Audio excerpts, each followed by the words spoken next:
Moses.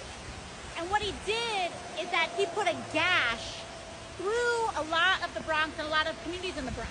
I really appreciate AOC for making that video. I think the highway construction and its effects on Black and brown communities is something that we don't know a whole lot about, and this book, City Limits, really gets into that history because this issue is not just an issue in the Bronx, it's an issue all over the United States.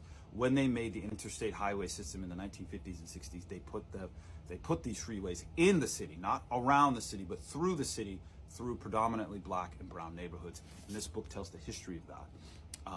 It destroyed neighborhoods for the sake of progress, and it did it deliberately through Black and brown neighborhoods. And they left these people with hardly anywhere to go because of another practice called redlining, which is covered in this book, The Color of Law.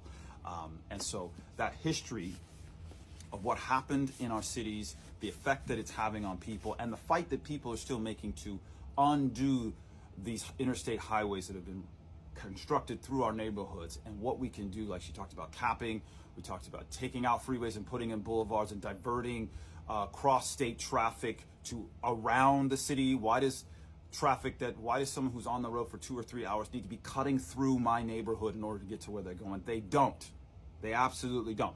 So this book gets into that, gets into people who have fought.